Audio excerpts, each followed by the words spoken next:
नमस्कार, आप देख रहे हैं जी पंजाब हरियाणा हिमाचल। मैं हूं आपके साथ श्रमित चौधरी, आपका फेवरेट शो लेकर खबरों में आज, जिसमें हमारे 3 सहयोगी हमको बड़ी खबरें बताएंगे पंजाब हरियाणा हिमाचल की। इसके अलावा हमारे साथ चंडीगढ़ से गेस्ट जुड़ेंगे जो आज है हमारे साथ बलजीत पल्ली, एडिटर बाबूशाही.com। उनके साथ हम खबरों का विश्लेषण करेंगे।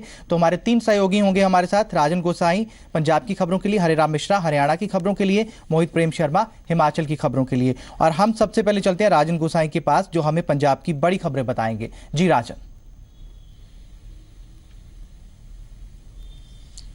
जी श्रमित, अगर पंजाब की बड़ी खबरों की बात की जाए तो आज पंजाब में जो है उपचुनाव होने जा रहा है खडूर साहब विधानसभा हलका में। और आज श्रोमणी अकाली दल के जो उम्मीदवार हैं रविंदर सिंह ब्रह्मपुरा, वो आज अपने नामांकन पत्र दाखिल करेंगे। और इस दौरान पंजाब के उप मुख्यमंत्री सुखबीर सिंह नॉमिनेशन है आज, होंगे। करीब 12 साढ़े 12 बजे के करीब वो नामांकन अपना दाखिल करेंगे।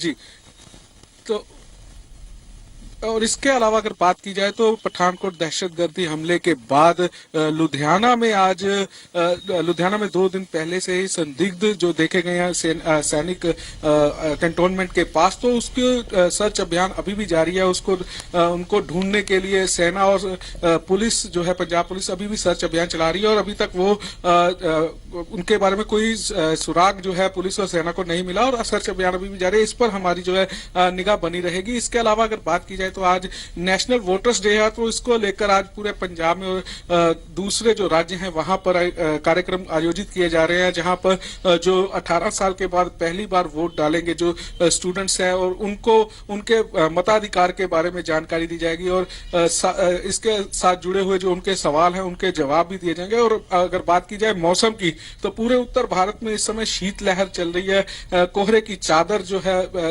कोहरे ने अपनी चादर में लपेट रखा है पूरे उत्तर भारत को। गुरुनगरी अमृतसर में भी आज कोहरा देखा गया है। हालांकि शहरी इलाके में कोहरे की जो है मार कम दिख रही है, लेकिन खुले जो इलाके हैं जहां हाईवे है वहां पर कोहरा काफी देखा जा रहा है, जिसके कारण ट्रेन और सड़की आवाजाही जो है उसमें काफी जो है प्रभावित हो रहे हैं और आम जनजीवन भी जो है काफी प्रभावित होता है। तो कुल मिलाकर ये जो प्रमुख खबरें हैं पंजाब की, जिन पर आज हमारी नजर जो है बनी रहेगी। जी, चलिए आपने हमें पंजाब की खबरें बताई। अब हम चलते हैं हरिराम मिश्रा के पास जो हमें हरियाणा की बड़ी खबरें बताएंगे। जी हरिराम।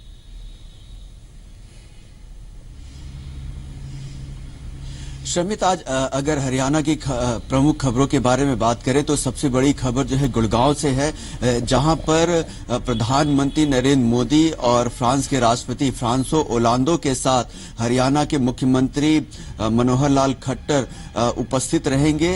इंटरनेशनल सोलर अलायंस का जो सचिवालय है उसका आज उद्घाटन है। 5 एकड़ में बन रहे इस सचिवालय में सूर्य की किरणों से मानवीय सभ्यता को क्या लाभ हो सकते हैं उसको लेकर के अध्ययन होगा, रिसर्च होगा।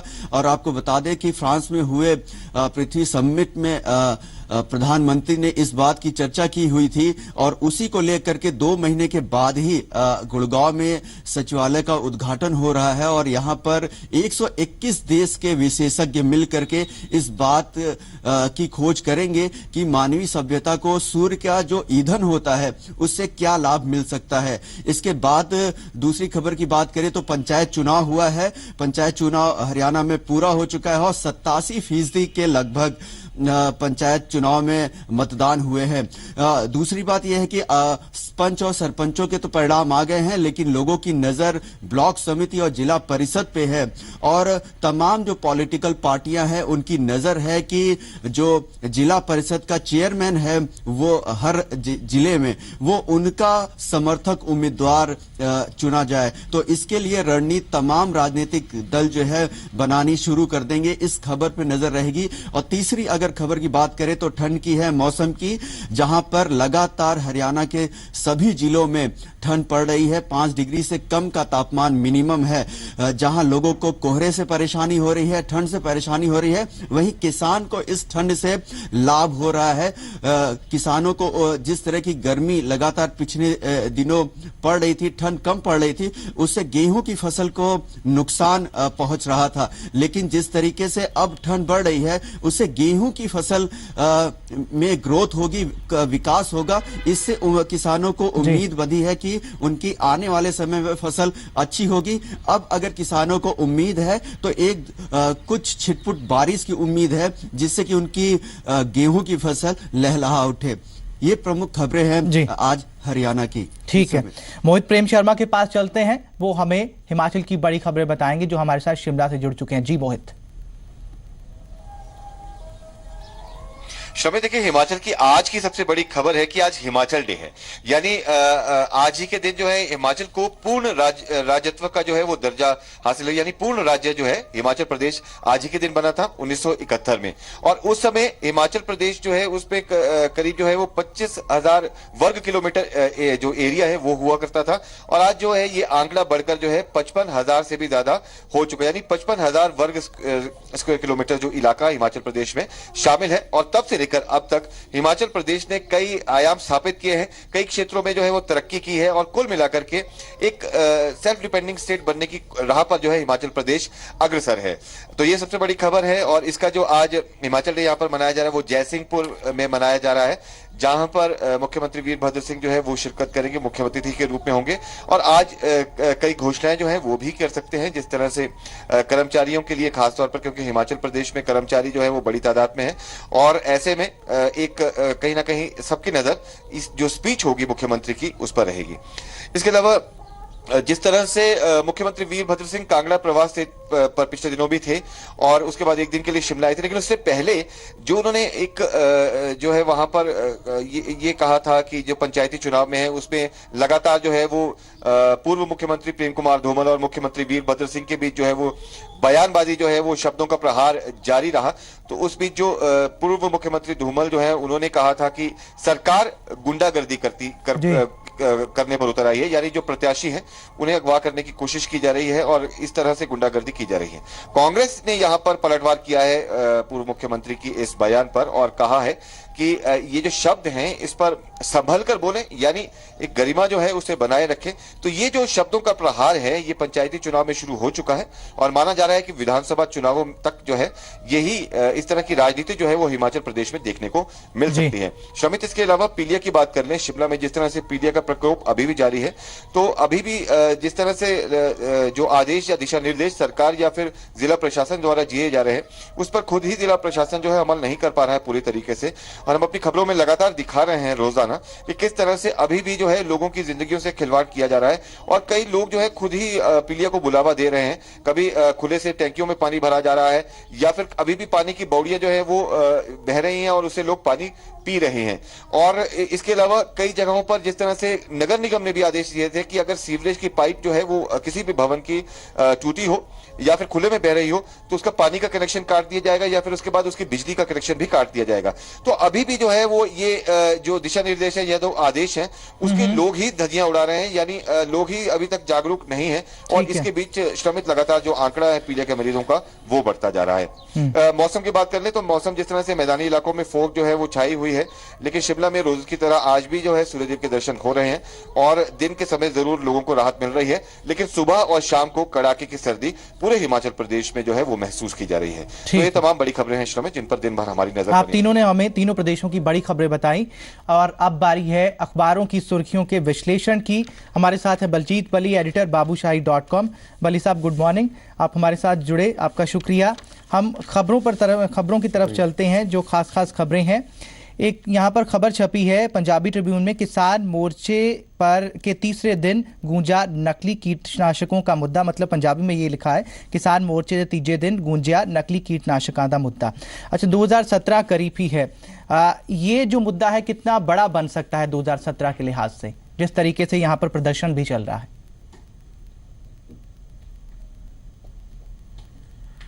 देखो, वो मुद्दा बहुत देर से चल रहा है, और किसानों ने वहाँ अपना वो रोष धरना दिया हुआ है। ये मुद्दा सिर्फ कीटनाशकों के नकली जो दवाइयाँ उसका नहीं है, ये उसके बाद जो पहले तो वो जो नकली दवाई सप्लाई की गई, उसके बाद जो किसान थे वो जो मुआवजे की राशि जो मांग रहे थे, जो कंपेंसेशन मांग रहे हैं, वो ज्यादा मांग रहे हैं। सरकार ने 8,000 रुपया प्रति एकड़ जो वो है वो कंपेंसेशन दिया है, तो वो एक मुद्दा है कि नकली दवाइयां को पनिश करो और सजा दो जो जिम्मेवार हैं।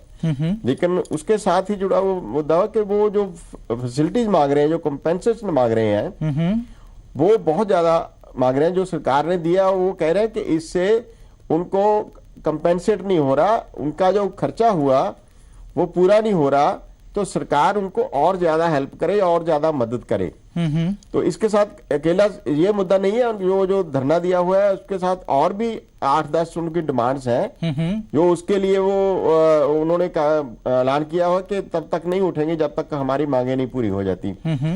तो उनके लिए 27 जनवरी को उनकी फिर मीटिंग हो रही है। तो उसमें सरकार देखती है कि क्या करती है, कितनी मांगे मानती है। लेकिन सरकार भी फिक्रमंद है। बादल का जैसे अकाली दल है, उनका जो बेस है वो किसान और किसानों में एक माना जाता है कि देहात और किसान में उनका वोट बैंक है, जो उनका आधार है, उसको वो खुर रहा है, उसको उनको लगता है कि वो घर है। और किसान पिछले समय में कितनी खुदकुशियां कितनी हुई हैं, ये भी इंडिकेट करती है कि किसानों में बहुत बेचैनी है। अच्छा, खुदकुशियों की बात की आपने, किसान असंतुष्ट हैं, ये हम समझ रहे हैं, लगातार खबरें आ रही हैं खुदकुशियों की। अच्छा, खुदकुशियों को लेकर, किसानों की खुदकुशियों को लेकर यहाँ पर एक पूरा पेज छपा हुआ है।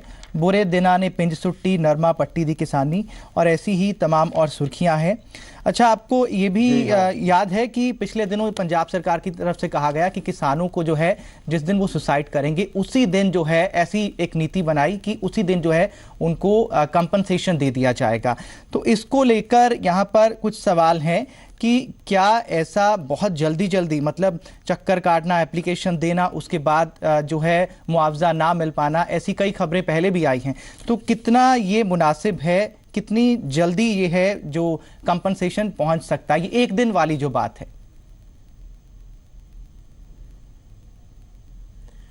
देखो, ये सरकार फैसले तो ले लेती है, लेकिन उसकी जो जब लागू कर रहे होते हैं, इम्प्लीमेंटेशन होती है, तो वो जो उनका जो सरकार के सरकारी तंत्र है उसमें वो उसको ठीक तरह लागू नहीं होता, और जो फैसले भी होते हैं, जो राहत मिलनी होती है लोगों को, वो नहीं मिलती। तो पहले भी ऐसा हुआ कि सरकार ने फैसले तो कर लिया कि ये खुदकुशी जो पीड़ित परिवार है उनको मुआवजा देंगे, लेकिन वो जो सिलसिला ऐसा, जो प्रोसेस ऐसा, उसमें वो डिलीवर नहीं हुआ।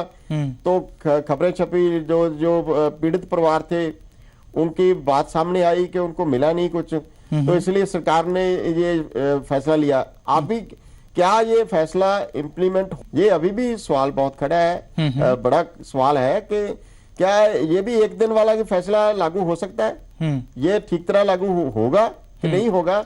अच्छा बली साहब, अगर हम मान लें कि सरकार की इंटेंशन भी है, सरकार चाहती है कि किसानों को जल्दी राहत मिले, लगातार खबरें दिखाते हैं हम लोग और पेपर में भी छपती हैं, सरकार को लगा कि जल्दी किसानों को मुआवजा मिलना चाहिए, लेकिन ये कितना स्वाभाविक है? मतलब हमारा सिस्टम इतना जबरदस्त है कि एक ही दिन में सब कुछ हो जाए। पहले जो यहाँ पर लिखा हुआ कि एप्लीकेशन लेकर जाना पड़ता है, फिर 3 महीने में पूरी कार्रवाई होती है, मतलब उसको एक दिन में कन्वर्ट करना, ये कितना मुनासिब हो सकता है? ये जैसे थे ना, जैसे घबराहट में किया फैसला है, मतलब कि लोगों को सिर्फ धरवास देने की बात है, ये प्रैक्टिकली मेरा ख्याल है ये मुश्किल होगा। इसमें सरकारी जो सिस्टम है हमारा, उसमें ऐसा आसान नहीं है ये होना।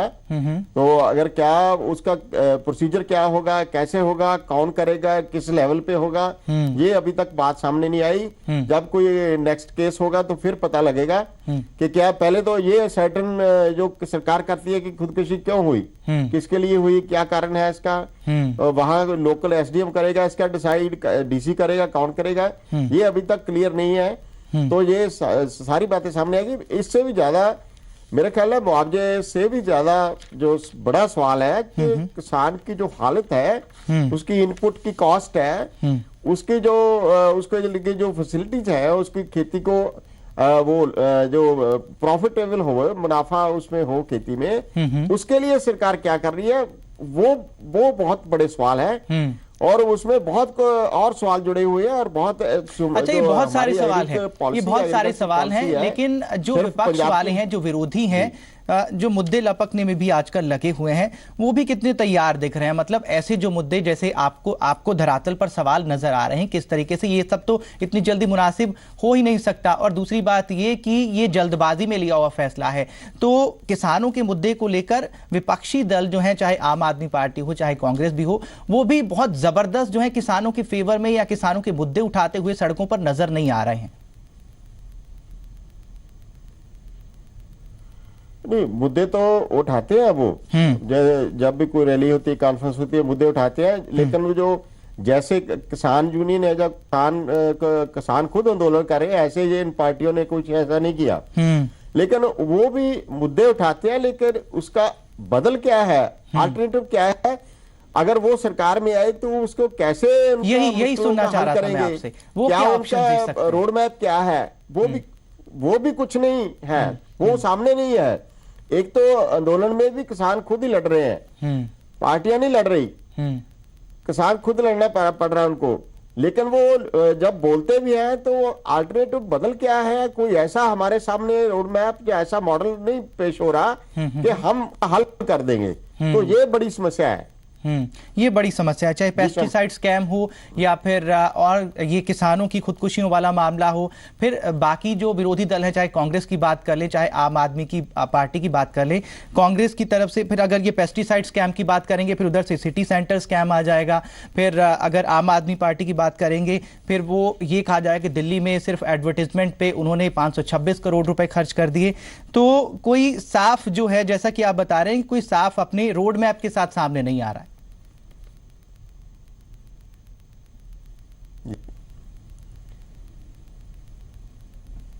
चलिए बली साहब, हम आगे बढ़ते हैं। ये यहाँ पर एक स्टेटमेंट छपा हुआ है सुनील जाखड़ साहब का, वो कह रहे हैं नो आटा दाल सिंस 2 ईयर। आपको याद होगा कि आटा दाल स्कीम जो है वो महत्वाकांक्षी स्कीम पंजाब सरकार की, और आपको ये भी याद होगा कि जो विश्लेषण किया आप जैसे लोगों ने, वरिष्ठ पत्रकारों ने, पिछली बार जब दोबारा शिरोमणि अकाली दल और बीजेपी की सरकार आई, कि ये आटा दाल स्कीम जो है इसने रामबाण का काम किया, मतलब ये ले गई इनको आगे। तो इसको लेकर ऐसी स्टेटमेंट आ रही हैं, तो आपका विश्लेषण चाहेंगे इसको लेकर?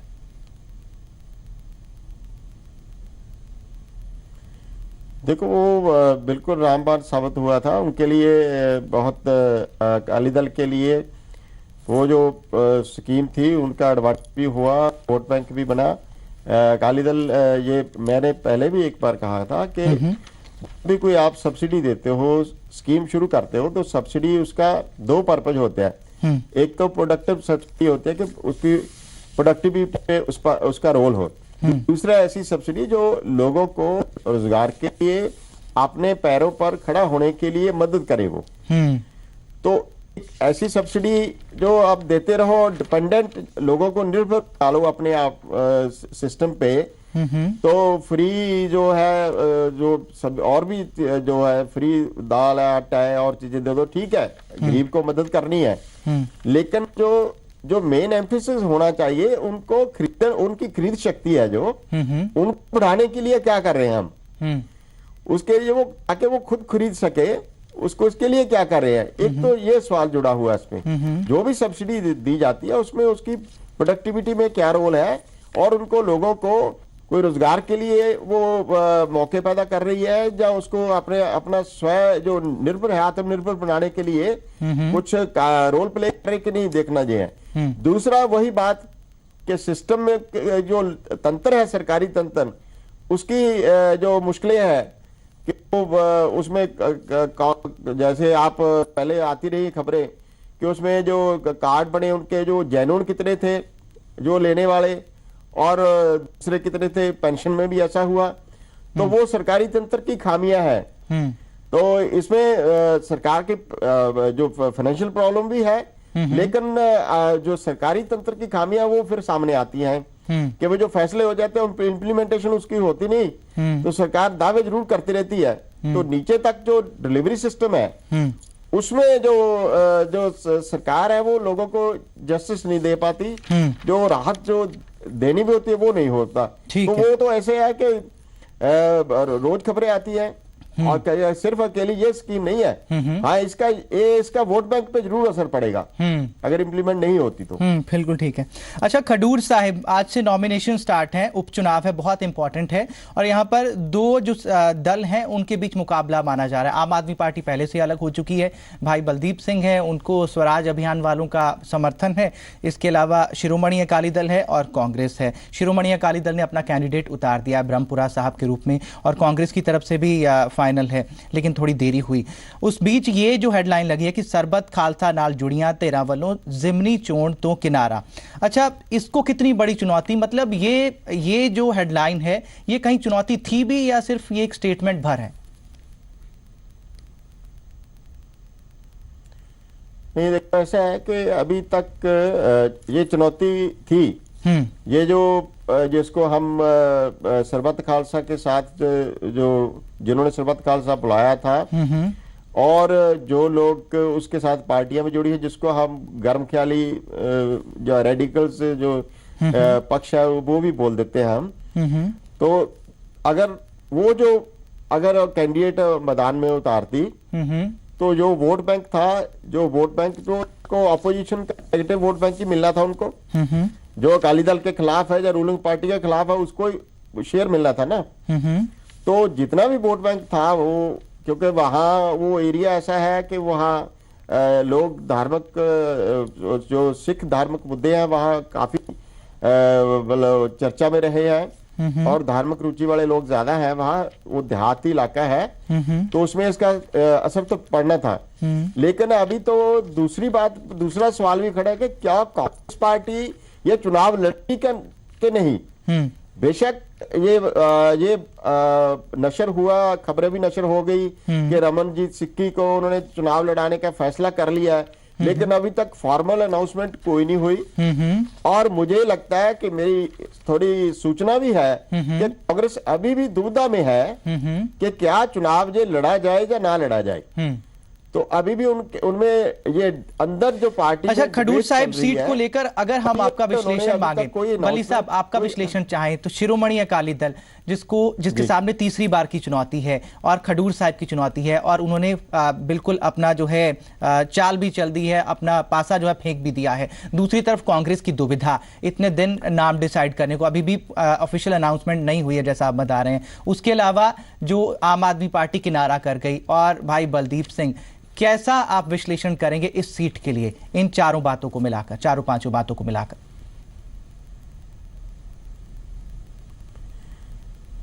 देखो अभी तक अकाली दल तो मैदान में है ही। अकाली दल के जो पहले कैंडिडेट थे ब्रह्मपुरा, उनका ही फैमिली मेंबर है वो, और अकाली दल का बेस भी है। जैसे पहले भी मैंने बताया था कि पिछले जो चुनाव थे वो अकाली दल की जो इंटरनल जो फूट थी, जो गुटबंदी थी, उसके रहते ही वो हारे थे। अदरवाइज अकाली दल का तकड़ा बेस था। लेकिन पिछले समय में जो घटनाएं वापरी उसका असर तो होगा ही होगा।